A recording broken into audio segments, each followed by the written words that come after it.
नमस्कार, स्वागत है आपका हमारे चैनल में। मैं रानी गुप्ता आपके साथ। बड़ी खबर सामने आ रही है। आपको बता दें कि लगातार अभी भी दिल्ली में मेयर चुनाव को लेकर के सरगर्मियां तेज है और इस बीच खबर आ रही है कि हालांकि एमसीडी चुनाव में आम आदमी पार्टी ने जीत हासिल की है, तो वहीं बीजेपी दूसरे नंबर की पार्टी बनी है। लेकिन कहा जा रहा है कि मेयर चुनाव में बीजेपी बाजीगर का दाव खेल सकती है और एमसीडी चुनाव के नतीजों को पलट करके बीजेपी के प्रत्याशी को मेयर बना सकती है। अब ये कितना सच है, इसको लेकर के फिलहाल इसका पता 6 जनवरी को चलेगा, जब मेयर का चुनाव होगा। हालांकि जहां बीजेपी पहले इस बात से इनकार कर रही थी कि वो मेयर का प्रत्याशी नहीं उतारेगी, तो अब बीजेपी ने इस बात को गलत साबित कर दिया और 27 दिसंबर, जिस दिन नॉमिनेशन की आखिरी तारीख थी, उस दिन उन्होंने अपने प्रत्याशियों के नाम का ऐलान किया। बता दें कि आम आदमी पार्टी की मेयर प्रत्याशी शैली ओबरॉय को टक्कर देंगी बीजेपी प्रत्याशी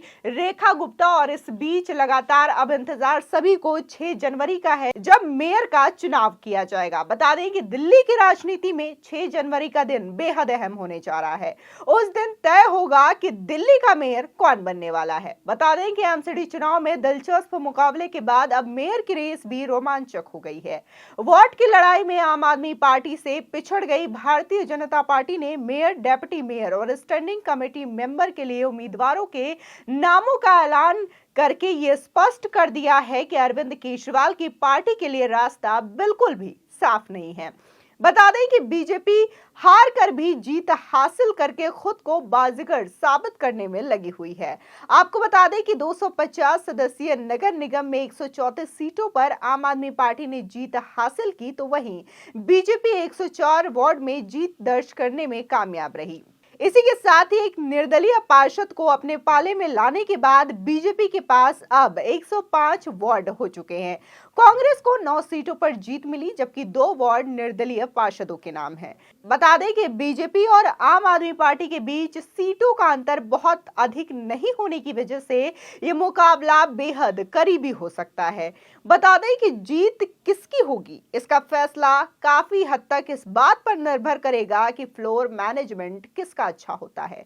250 पार्षदों के अलावा स्पीकर की ओर से नामित 14 विधायक, यानी कि 13 आप से और 1 बीजेपी से, और दिल्ली के 7 सांसद जो कि सभी बीजेपी के होंगे, वो भी अपना वोट इस मेयर चुनाव में डालेंगे।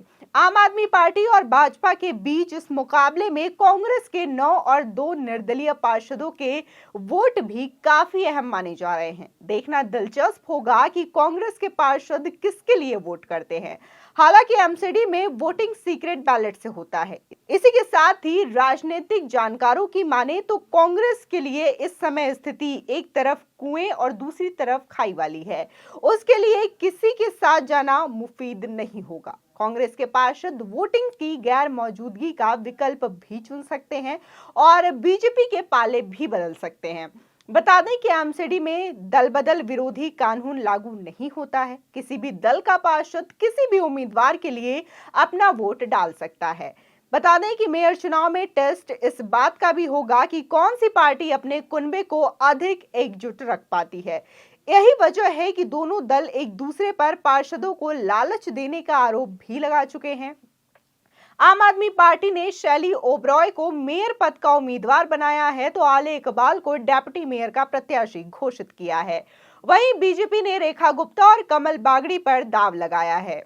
आपको बता दें कि जब एमसीडी चुनाव क्लियर हो चुका था, इसके रिजल्ट भी आ चुके थे। हालांकि अरविंद केजरीवाल ने कई मंचों से इस बात का ऐलान किया था कि बीजेपी के खाते में तो 20 सीटें भी आना काफी ज्यादा मुश्किल है, लेकिन बीजेपी ने इस रिकॉर्ड को तोड़ा था और 100 से ज्यादा सीटें लाई हैं। इसी के साथ ही एक जो निर्दलीय उम्मीदवार है, वो भी अब बीजेपी के पाले में शामिल हो चुका है, जिससे कि 105 वार्ड बीजेपी के पास है। इसी के साथ ही 2 अभी भी निर्दलीय है। कहा जा रहा है कि बीजेपी की पाले में वो भी जल्द आ भी सकते हैं, तो ऐसे में खेल पूरी तरीके से बदल जाएगा। इसी के साथ ही आम आदमी पार्टी पहले भी ये आरोप लगा चुकी है कि बीजेपी उनके पार्षदों को खरीदने की कोशिश कर रही है, जबकि बीजेपी ये आरोप लगा चुकी है कि आम आदमी पार्टी उनके पार्षदों को खरीदने की कोशिश कर रही है।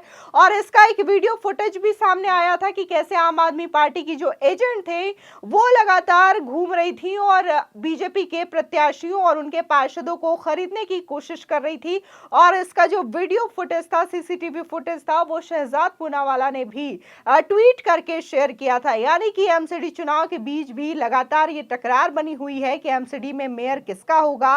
15 सालों से एमसीडी में बीजेपी की सत्ता बरकरार रही है। ऐसे में बीजेपी कभी नहीं चाहेगी कि एमसीडी से उसके हाथ से सत्ता चली जाए और सत्ता आम आदमी पार्टी के हाथ में जाए।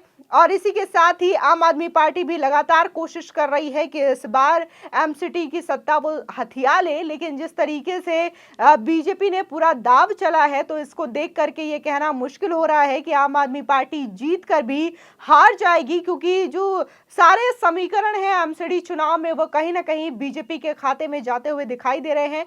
ऐसे में आम आदमी पार्टी पर मुस्लिम कार्ड खेलने का भी आरोप लग चुका है। कहा जा रहा है कि वो आले इकबाल मोहम्मद को उन्होंने अपना प्रत्याशी घोषित किया है डेप्यूटी मेयर के लिए, तो इससे सीधे तौर पर वो मुस्लिम कार्ड खेलने की कोशिश कर रहे हैं और अरविंद केजरीवाल कहीं ना कहीं जो उनके खिसके हुए मुस्लिम वोट बैंक है उनको बटोरने की कोशिश कर रहे हैं, ताकि ये जो फायदा है आने वाले 2024 के चुनाव में मिले और आने वाले विधानसभा चुनाव में उनको मिले। लेकिन ये कितना कारगर साबित होगा अगर आले मोहम्मद इकबाल डेप्यूटी मेयर बन जाते हैं। इसी के साथ ही देखने को मिला था कि एमसीडी चुनाव में अरविंद केजरीवाल की वोटिंग शेयर्स भी कम हुई है, जबकि बीजेपी के वोटिंग शेयर में कोई कटौती देखने को नहीं मिली है। लोगों का कहना है कि आम आदमी पार्टी के वोटिंग परसेंटेज वहां कम हुए हैं जहां पर इस वक्त 2020 और 2022 में दिल्ली में दंगे हुए हैं। यानी कि वहां के लोग खुद को सुरक्षित महसूस नहीं कर रहे थे आम आदमी पार्टी के शासन में, जिसकी वजह से उन्होंने आम आदमी पार्टी की सरकार को चुनने से इनकार कर दिया और आम आदमी पार्टी को वोट नहीं दिया है। यह साफ तौर से इस वोटिंग शेयर्स में देखा जा सकता है कि कैसे कई इलाकों से आम आदमी पार्टी के वोटिंग शेयर में कमी आई है। इसी के साथ ही देखने को मिल रहा है कि आम आदमी पार्टी के तमाम जो सांसद हैं लगातार कोशिश कर रहे हैं और बीजेपी पर आरोप मढ़ रहे हैं कि उनके पार्षदों को खरीदने की कोशिश की जा रही है और बाकायदा इसके लिए अब बजट भी बनाया गया है। 100 करोड़ का बजट बताया जा रहा था कि बीजेपी उनके पार्षदों को खरीदने की कोशिश कर रही है, लेकिन बीजेपी की ओर से यह भी आरोप लगाया गया कि आम आदमी पार्टी उनके पार्षदों को खरीद रही है।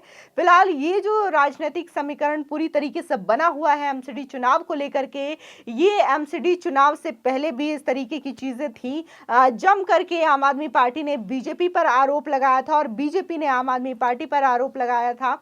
और इसी के साथ ही सत्येंद्र जैन के भी कई वीडियो सामने आए थे। मनीष सिसोदिया पर लीकर स्कैम को लेकर के कई केसेस दर्ज हुए थे, उनके घर पर सीबीआई की रेड हुई थी और ये सभी चीजें कहीं ना कहीं इस एमसीडी चुनाव में आम आदमी पार्टी के लिए भारी पड़ा था, जिसकी वजह से उनके वोटिंग शेयर्स में भी कमी साफ तौर से देखने को मिली थी। आपको बता दें कि एमसीडी मेयर का चुनाव काफी ज्यादा दिलचस्प हो गया है और कौन बाजी मारेगा ये आने वाली 6 जनवरी को ही पता चलेगा, जब मेयर पद का चुनाव होगा। बीजेपी बाजी मारती है या फिर आम आदमी पार्टी बाजी मारती है, ये आने वाला समय ही बताएगा। फिलहाल आपकी इस खबर पर क्या राय है हमारे कमेंट सेक्शन में जरूर बताएं। आगे की और भी अपडेट के लिए चैनल को सब्सक्राइब करना ना भूलें।